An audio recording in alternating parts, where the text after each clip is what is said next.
Hoje a gente vai mergulhar a fundo na jornada de um médico. É um depoimento pessoal, sabe? Bem direto ao ponto, sobre os anos que ele passou trabalhando dentro do Sistema Único de Saúde, o nosso SUS. É uma história que vai muito além dos números e das estatísticas. E para a gente ter uma ideia do peso dessa história, vamos começar com as palavras do próprio médico. O relato de hoje não é sobre dados frios, mas sim sobre a experiência vivida, na pele, lá na linha de frente do sistema. Bom, tudo começa lá em 2007. Primeiro emprego dele num programa de saúde da família numa cidadezinha bem pequena e afastada. As condições de trabalho, logo de cara, eram um choque. Pensa só, os postos de atendimento funcionavam em escolas adaptadas, sem o básico do básico. Não tinha maca para examinar paciente, nem sequer água encanada para lavar as mãos. E para chegar até os pacientes, então, era uma verdadeira odisseia diária. Para fazer uma visita domiciliar, ele tinha que abrir e fechar 24 porteiras. Isso quando tinha carro da prefeitura, porque na maioria das vezes o veículo estava quebrado, totalmente isolado, sabe? E essa falta de suporte ia muito além da logística. Chegava a ser um perigo real. A segurança pessoal virou uma preocupação imediata. Ele conta que, numa situação inacreditável, foi obrigado, com uma arma na cintura dele, a suturar um cachorro. Isso mesmo, um cachorro. O limite chegou com uma combinação de fatores que tornou tudo impossível. A cidade inteira ficou sem água, ele teve que doar o próprio estoque pessoal, o salário já estava atrasado fazia 2 meses, não tinha como continuar. Depois de só 4 meses, ele pediu as contas. Ok, então ele sai de lá e vai para um novo capítulo, o pronto-socorro de uma cidade grande. E aí, bom, os desafios mudaram de cara, ficaram diferentes. A rotina diária, nas palavras dele, era enxugar gelo. Ele foi contratado para atender emergências, mas o que acontecia? Ele passava o dia lotado de casos que não eram urgentes, tipo micose, unha encravada. Isso criava um clima de frustração e conflito o tempo todo. E o que acontece quando o médico se recusa a atender uma exigência sem cabimento? Pois é, os riscos não eram só teoria. A coisa podia ficar bem perigosa. O nível de perigo que os médicos enfrentavam ficou muito claro num episódio específico. Um cara exigiu um atestado falso, o médico negou e o sujeito ficou esperando por ele do lado de fora do posto, armado. Ele precisou de escolta policial para sair de lá e fugir. Parece coisa de filme, né?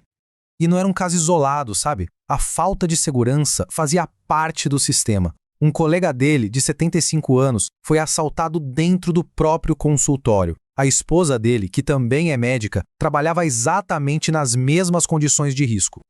Anos depois, já como residente de anestesiologia, ele se deparou com problemas diferentes, talvez até mais cruéis dentro do sistema. A residência, a gente sabe, é uma fase que define a carreira e exige uma preparação enorme. E se preparar bem é tudo. Se você é estudante e quer se preparar de verdade, entra agora em medicob.com.br, baixa o app e aproveita o maior banco de questões do Brasil, com provas anteriores de todas as instituições, questões comentadas, resumos práticos, aulas completas e flashcards prontos para revisar onde quiser. Mas para esse médico da nossa história, nem mesmo a especialização trouxe alguma tranquilidade. Trabalhando num hospital privado, que também atendia pacientes do SUS, ele viu de perto uma diferença gritante na qualidade do atendimento. O acesso a remédios, exames, até a nutrição, tudo era definido não pela necessidade do paciente, mas por quem estava pagando a conta. E além dessa diferença de tratamento, veio a instabilidade financeira. Na época que ele trabalhava como anestesista cardíaco, ele chegou a ficar 7 meses seguidos, sem receber um único centavo do SUS.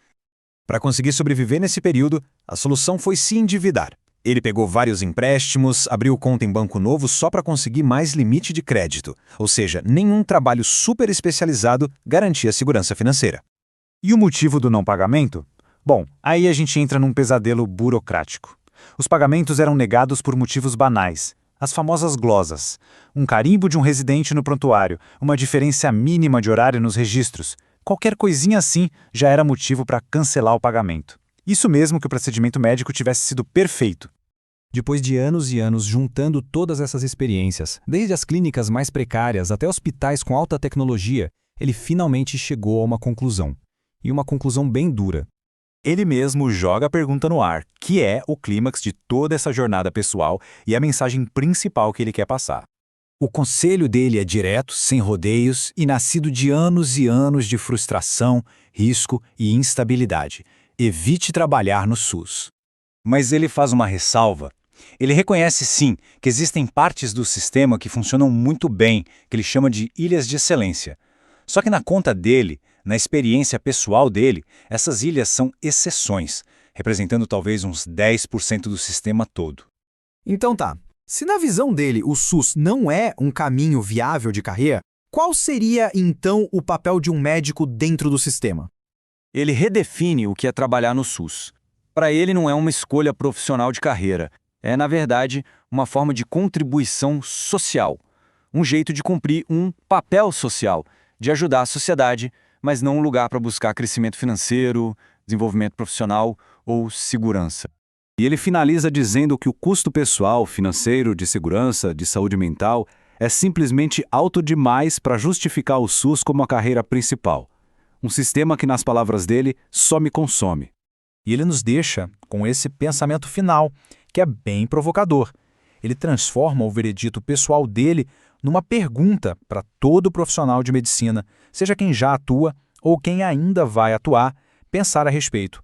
Será que o SUS é, de forma geral, um atraso na vida do médico